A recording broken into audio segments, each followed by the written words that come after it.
Vamos a la página 9. Historia de la Iglesia, página 9. Pero antes de eso, hábleme rápidamente, ya sabe, cortito, sobre lo que leyó del deber. No lea aquí porque no le califico. Yo me hago el que le califico, pero ya lo vi leyendo, no le califico.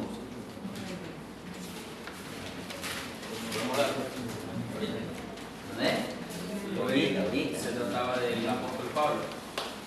El apóstol Pablo era un perseguidor de los cristianos. ¿Ya?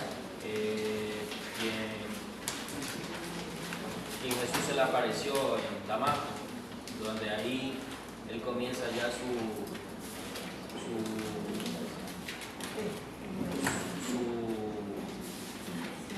versión, o sea, su misión, a partir del día del... Cuando el Señor Jesús se le manifestó, desde ahí empezó su conversión. Ya ahí él ya comenzó a predicar en muchos lados, y en cada lugar donde predicaba dejaba una iglesia y dejaba a personas encargadas en cada lugar que él lo hacía. Llámeme. Usted es Barahona, Andrés. ¿Otro más? Que no esté leyendo aquí porque no le califico. Digo, dice que en la mentalidad de los israelitas siempre había la esta de que ellos eran el pueblo a elección, ¿no? Que la salvación era para ellos. Tuvo que pasar la conversión del etíope, pero dice que eso no fue suficiente, sino que cuando hubo la conversión de Cornelio, pues eso sí tuvo una repercusión. claro. Pero aún así, ellos no tomaron mucho llevar el mensaje a los gentiles, sino que fue hasta cuando Jesús se le presenta a Pablo y Pablo se convierte, y después de varios años que él estuvo sin predicar, comienza y siente el llamado a predicar a los gentiles, y así que comienza en sus viajes misioneros pues, a formar iglesias, y cada iglesia iba dejando a una persona adelante, sin descartar que pertenecían, era un solo cuerpo, pues no pertenecía a ellos, a la iglesia de Jerusalén. Amén. Es Alfredo Morocho. Wilson. Ya. ¿Otro más? A mí me llamó bastante la atención la obra misionera que tuvo Pablo, porque a pesar de que él conocía, porque él fue instruido por Gamaliel, él se instruyó como para ser doctor en la ley, él tenía bastante conocimiento de lo que era la palabra de Dios, que en ese entonces era la koiné, que él había aprendido.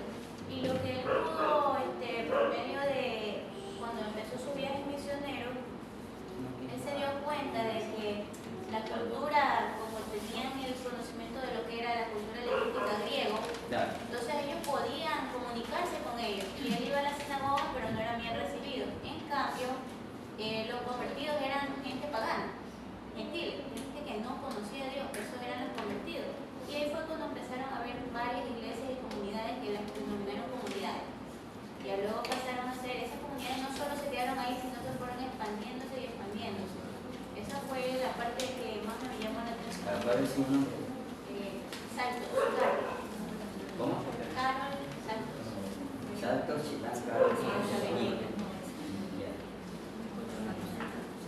Había, en los países extranjeros habían dos tipos o dos clases de judíos. Los unos eran llamados los piadosos y los otros eran llamados los prosélitos. ¿Amén? Pero había una diferencia entre ambos. ¿Cuál era la diferencia entre ambos? ¿Amén? Los piadosos eran eran extranjeros convertidos al judaísmo que seguían fielmente la ley de Moisés y la enseñanza. Los prosélitos, en cambio, eran extranjeros que en secreto se habían convertido al judaísmo y en secreto lo seguían, no públicamente. Pues eran dos diferentes Esas personas eran las que cuando llegó Pablo, con hambre, recibieron la palabra de Jesucristo y creyeron. ¿Amén? Ellos creyeron al escuchar esa verdad a través del apóstol Pablo. ¿Sí vamos viendo, mi hermano? ¿Ya? De ahí, claro, a través de ellos también se empezó a extender la palabra del Señor a los que no eran judíos, ni tampoco a los que no tenían nada que ver con la religión judía, que ya eran paganos, ¿ya? Gente pagana que empezó a convertirse como el etíope, ¿eh? Que le predicó Felipe, era un pagano que se convirtió. ¿Sí me va a entender, mi hermano? ¿Alguna pregunta, mi hermano? A ver, usted iba a dar su... Una pequeña. Ya. Acerca de la vida del apóstol Pablo, acerca de la conversión de él. Así, algo que aportó mi hermano que oyó la palabra al comienzo. La conversión de él fue tan original que afectó la vida de aquellos que lo habían conocido a él anteriormente, cuando él era un pagano, un perseguidor de la iglesia. Pero él estaba muy claro de que al anunciar acerca de Jesucristo, él iba a tener rechazo.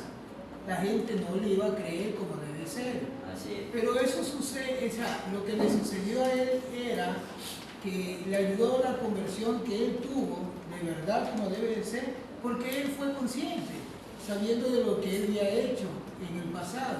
Sabía que no le iba a ser tan fácil, pero la conversión original que él tuvo fue que él predicó y él sabía lo que le venía, pero él aceptaba las críticas y todo porque él decía, yo lo hice anteriormente. Entonces que cuando él dice, ser imitador de mí, como yo soy de Dios. Entonces, aquel que lo conocía a él en el pasado y ahora en el presente podía poder a él tener, escúchame, ese ejemplo, porque él jamás pudo refutar ni se ve en la escritura de que él se pone a pelear acá. No, solamente dice que por la causa de Cristo vamos a hacer vituperiar y blasfemiar. ¿Cuál es su nombre? Rolando Matamba.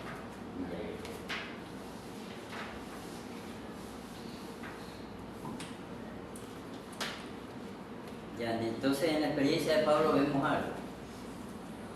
A nosotros, que a veces estamos orando por nuestros familiares, ¿no? Y queremos que ya se conviertan al Señor. Solo Dios sabe cómo traer a esa vida a los caminos de Cristo. Solamente Dios lo sabe. Nosotros solamente tenemos que orar por esa persona, orar insistentemente. Amén, orar. Y también hablarle de la palabra. Pero nunca pensemos nosotros que nosotros vamos a traerlo al camino del Señor. Dios tiene su forma de traer a la persona. Pablo ya conocía de Cristo, pero la única manera de llegar a Cristo fue cuando se le apareció el mismo Cristo. No había otra forma. Conversaba una señora que ella por años oraba por el marido, ora y ora, que era terrible, era mujeriego, era borracho, era de todo. Y él siempre se le burlaba y se le reía a ella, porque qué tanto que ora por él. Hasta que un día ella cansada dice, bueno Señor, yo te lo debo en tus manos, si él tiene que ser cristiano, pues que sea como tú quieras. Esa noche tuvo un accidente. Esa noche fue tan terrible ese accidente que él casi estuvo entre la vida y la muerte, perdió sus dos piernas. Perdió sus dos piernas. Cuando ya le dieron de alta, estaba la mujer de él, la esposa, estaba en un ayuno en la iglesia y los hijos fueron a verlo al hospital. Él le habían dado de alta. Entonces ella le dijo a los hijos, vayan ustedes porque yo tengo que estar aquí en el ayuno. No se murió, pero con sus dos piernas menos. Le llevaron una silla de ruedas. Ya cuando estaba terminando el ayuno, el pastor dice, bueno, los que quieren seguir a Cristo, los que quieren entregarse a Cristo, pase adelante. Cuando ella ve que una silla de ruedas iba adelante, y el esposo estaba sentado ahí. Y levanta su mano y se entregó a Cristo. ¿No?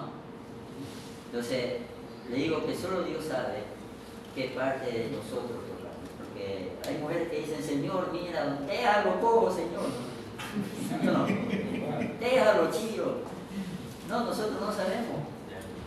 ¿Yo no? O el marido ora por la mujer, no, Señor, mira, córtale la lengua para que se convierta a Cristo. No sabemos nosotros, ni debemos de pedirle nosotros de qué manera Dios tiene que hacer o tocarle su corazón. Solo Dios sabe cómo traer a esa vida a los pies de Cristo. Nadie más.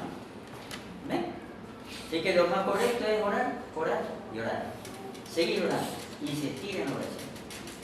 ¿Quién más va a dar su resumen? Ya le dije que no lea aquí porque no le califico.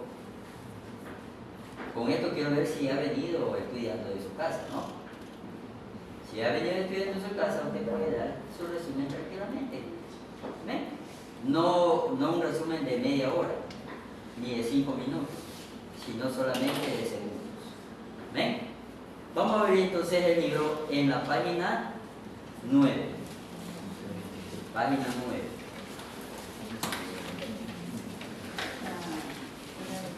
¿Por qué página nos habíamos quedado?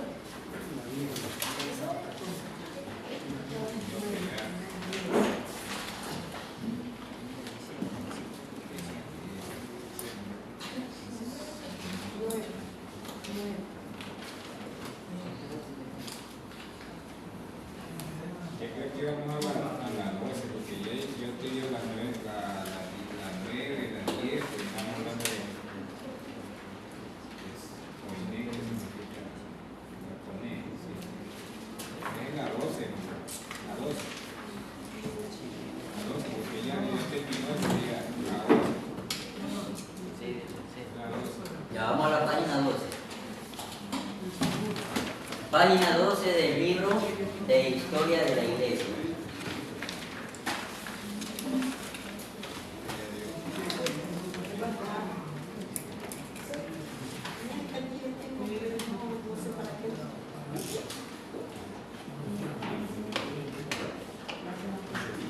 La situación religiosa en el mundo greco-romano en su encuentro con el cristianismo. Amén. ¿Por qué se llama mundo greco-romano? Porque era Grecia y Roma que se habían unido. Amén. Se habían unido. Greco-romano. Número 1. El ocaso de la antigua religión de Grecia y Roma. Al final del siglo I a.C. se devalúa el antiguo politeísmo griego. Cuando hablamos del siglo I a.C., está hablando de que son 100 años antes de Cristo, ¿eh? Siglo I, ¿no? 100 años antes de Cristo. Se devalúa el antiguo politeísmo griego y la específica religión de la antigua Roma en Grecia influyó negativamente la crítica racionalista de las divinidades, que se afirmó en las diferentes escuelas filosóficas, especialmente la Stoa y la Epicúreos. En vez de los dioses de Homero había entrado la doctrina monística de la Stoa, que admitía la providencia divina y el Logos como razón del mundo, que compenetra y ordena todo el universo, pero no aceptaba un Dios personal y trascendente. Epicurio creía en un mundo determinado por las leyes físicas, sin dejar puesto a la mitología ni a un Dios que guiase personalmente el mundo. ¿Ven? El helenismo trató de explicar históricamente la fe mítica en los dioses, interpretando la figura de cada dios como eminentes figuras del pasado a las que poco a poco se fue divinizando. ¿Ven? Todo lo que nosotros vemos es el esfuerzo del ser humano históricamente por acercarse a Dios a su manera. ¿Sí me voy a entender? A su manera. Por eso es que desde el tiempo antiguo y en el tiempo moderno se siguen inventando doctrina tras doctrina, tras doctrina, tras doctrinas para supuestamente acercarse a Dios. ¿Ven? Pero ¿qué nos enseña la palabra del Señor? Que la única manera de que el ser humano se acerque a Dios es por medio de Dios mismo. O sea, por medio de Jesucristo se llega al Padre. ¿Ven? Ahora, ¿por qué existen las doctrinas, las sectas y todas esas cosas? Es porque los seres humanos, generalmente muchos, no quieren dejar su estilo de vida. ¿Qué decía Pablo en el libro de Gálatas? Pablo dice, si yo como siervo busco agradar a los hombres, entonces ya no soy siervo de Dios. Amén. Pero si agrado a Dios, entonces soy siervo de Dios. Hay doctrinas que buscan agradar a quién, a Dios o al hombre. Al hombre. ¿Sí o no? Vemos por ejemplo esa doctrina, ¿no? Los testigos de Jehová, ¿no? Que le dicen al testigo de Jehová, usted puede bailar hasta las 12, o si no se convierte en sapo. Y no muy meneado, o sea, tiene que bailar suave, ¿no? Pueden tomar. No puede bailar. Pueden tomar, pero no demasiado. Muy movidos. Y se puede tomar, pero no demasiado. Entonces, todo como que dice, le dan permiso a que usted siga su mundanalidad, pero con límites. ¿Sí me debe entender? Con límites. Pero si usted viene a la iglesia donde se predica la verdad, le dicen, no, usted no debe de ir, no. Dice, esa iglesia no me gusta, porque ahí no se chupa. Pastor, No se goza. no, es que yo tengo un compañero que dice, José, porque él es así de esa religión, dice, pero la Biblia dice que borracho no entra en reino solo con 3 cervezas, no estás borracho.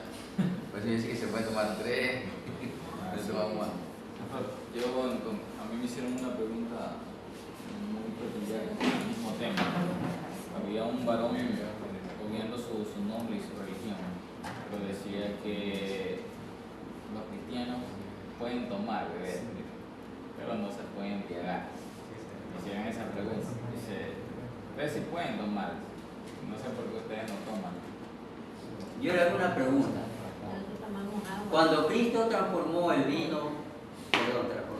vino en las bodas, ¿ese vino qué era? ¿Tenía alcohol o no tenía alcohol?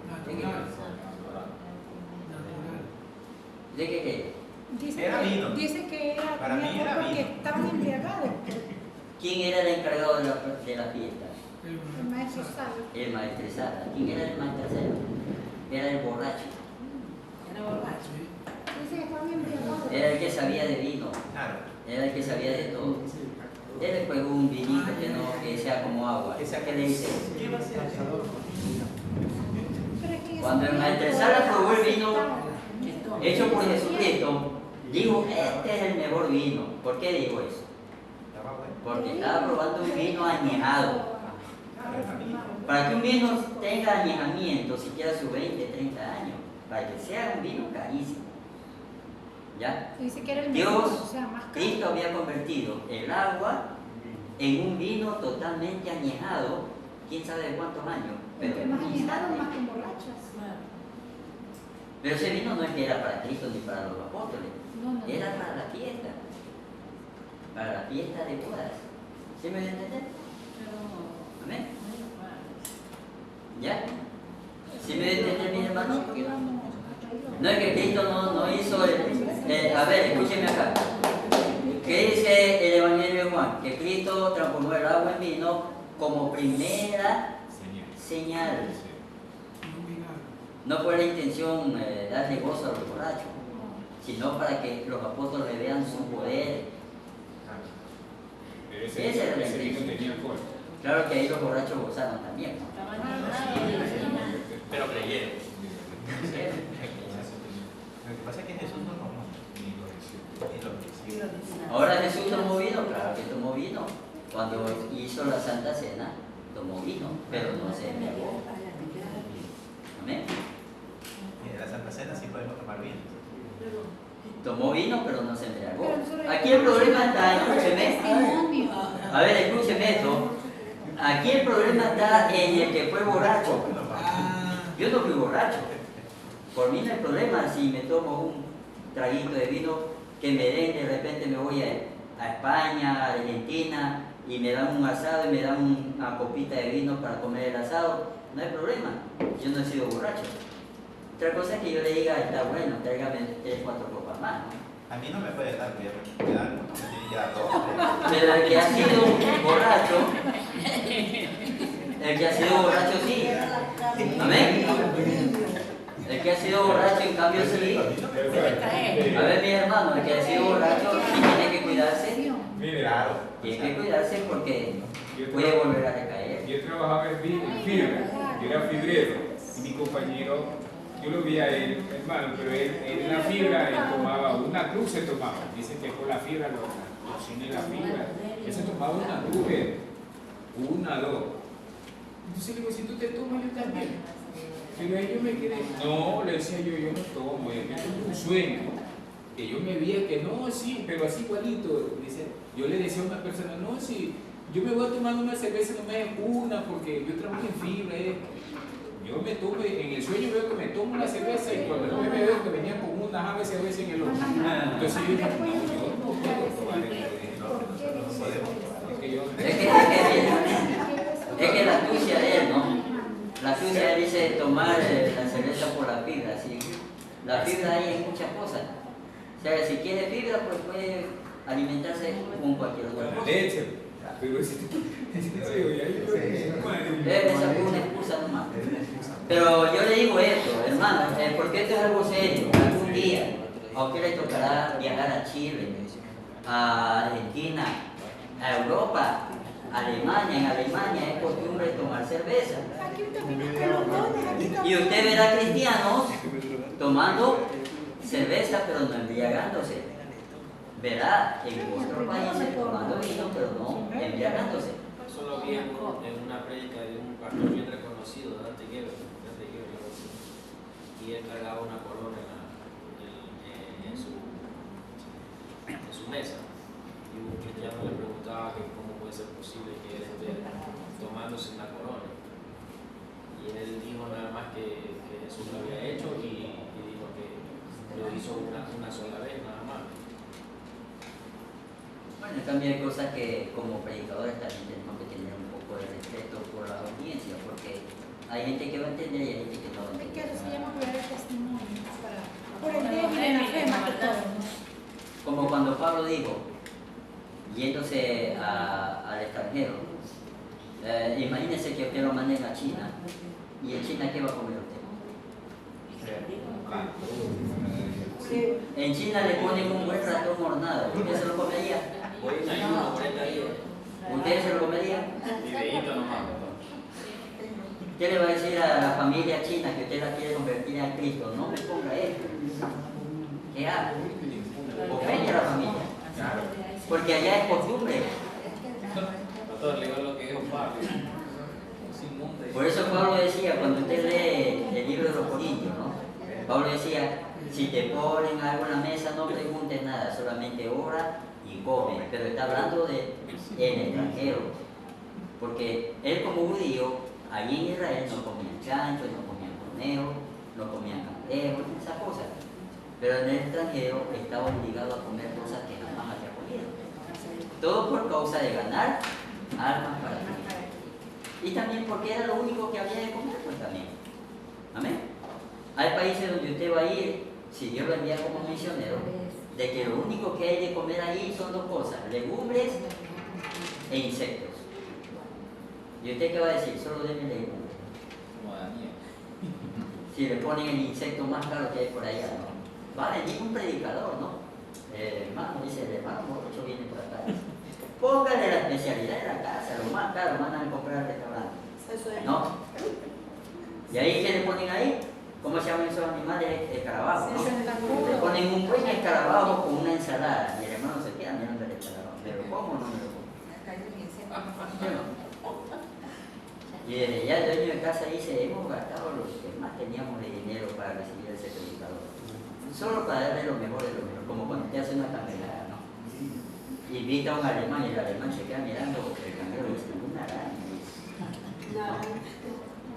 No sabe ni por dónde coger.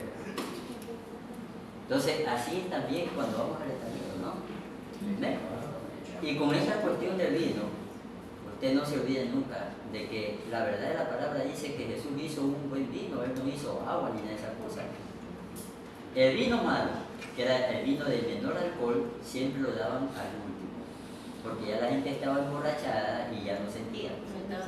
Ya estaba borracha y ya le daban cualquier vino, tomaban, ya borrachito.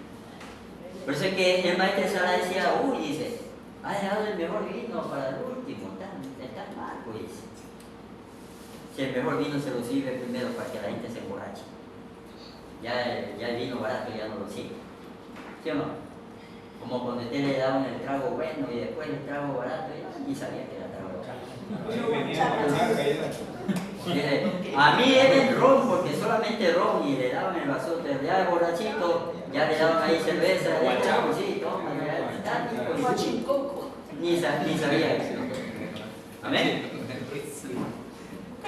Te digo esto porque una vez me hicieron esa pregunta, ¿no? Y es verdad, Jesús hizo un vino de excelente calidad. Y ahí está el milagro, pues. El milagro está en que esa agua, simple agua, en cuestión de segundos, solamente de pasar de un lado para otro, ya era vino que tenía años de añejamiento. Eso es imposible hacerlo.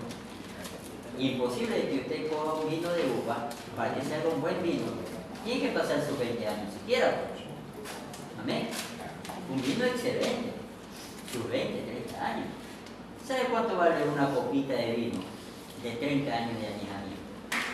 Siquiera vale esos 500 dólares. ¿Ya? Una vez a mi papá le brindaron un trago árabe que decía mi papá que sabía como a aceituna. Mire, yo le digo que desde muy joven nunca me gustó la vino. Y él me dio, olía así, sí, olía como aceituna. Y él me dice, ¿quieres probar? Le digo, no quiero. Nunca me plació ni me llamó la atención. Y él tomó y dice, está riquísimo, dice. ¿Sabe lo que le dijo el dueño de casa? Maestro, dice, usted se ha tomado en esa copita 500 sucres. No era 500 sucres. Se tomó 50.000 sucres. Se ha tomado 50.000 sucres. Mi papá dice, que era en serio, sí, en serio. Dice, ¿por qué no me dio el billete? Vean. Sí se le reía el dueño de casa. No, dice que se lo doy como cortesía. Era un frasquito así que le habían traído de Arabia, que valía no sé cuántos millones de eso. ¿Qué voy a pagar yo por? A mí me regalan un trago de eso y yo lo vendo. Y me compro un carrito. ¿Amén?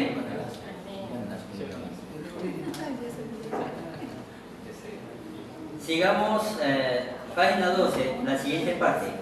La decadencia de la religión griega clásica fue agilizada por los desarrollos políticos en el Mediterráneo oriental. Al disolverse las ciudades-estado y con ellas sus cultos religiosos, las ciudades helenistas de Oriente atraían muchos griegos, con lo que la madre patria se empobrecía de gente y muchos santuarios caían en la ruina. Al mismo tiempo, la helenización de Oriente trajo consigo un influjo de las religiones orientales en el culto y las ideas griegas y viceversa. ¿Amén? ¿Por qué? Porque toda la vida ha habido lucha religiosa, peleas religiosas, toda la vida ha habido eso. ¿Amén? Los griegos, cuando conquistaron todo el imperio, los romanos, ellos quisieron imponer a la fuerza su religión, pero no permanecieron para siempre, porque esas ciudades, esos países, cuando volvieron nuevamente a liberarse del yugo de los romanos y de los griegos, muchos de ellos otra vez volvieron a adoptar sus religiones antiguas. ¿Y qué ocurrió? Que también hubieron muchos griegos que empezaron a interesar en esas religiones y empezaron ellos a abandonar sus creencias religiosas, ¿no?, griegas, y romana, y empezaron ellos a adoptar esa otra religión. ¿Por qué? Porque a veces son atractivas en muchas cosas. ¿Sí me debe entender? ¿Por qué hay cristianos que abandonan el cristianismo? Porque dejan de orar, dejan de leer la palabra, ya dejan de ir a la iglesia, pero como hay una necesidad por dentro de Dios, de un ser superior, empiezan a sentirse atraídos por otra religión o por una secta. Amén. Empiezan a sentirse atraídos, ¿no? Algo que no veían en su iglesia, acá lo estoy viendo, y empieza a ser atraído por eso, atraído por eso. No importa que sea algo falso, con tal de que alimente esa necesidad de Dios en su interior. ¿Sí me deben entender, mis hermanos?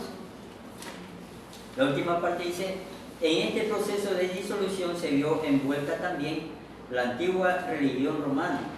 Desde la Segunda Guerra Púnica se dio una hellenización de los cultos romanos que se expresó en un aumento de los templos dedicados a las divinidades griegas y de su estatus en suelo romano. Esta hellenización de la región tuvo lugar a través de la Magna Grecia. Amén. Magna Grecia significa la Gran Grecia. Solitaria. Y del poderoso influjo de la literatura griega en la romana. El teatro se encargó de hacer conocer al pueblo la mitología griega. Con ello se produjo un retroceso de los antiguos cultos romanos y retroceso aumentado al entrar en Roma el culto de las divinidades orientales. Amén. Hasta hoy nosotros vemos las consecuencias de esas cosas, porque si hay rasgos, a lo menos en la Iglesia Católica, de la influencia de ese paganismo, ¿no? De ese paganismo. Por ejemplo, vemos en ciertas figuras de la Iglesia Católica, ciertas figuritas de las religiones babilónicas. Hay ciertas figuritas y palabras. A pesar de que ellos dicen que es una iglesia católica, romana y todo lo demás, pero vemos figuritas, por ejemplo, del Oriente también, ¿no? Cosas de 6 manos y cosas así. ¿Amén? Con 6 partes. ¿Ya?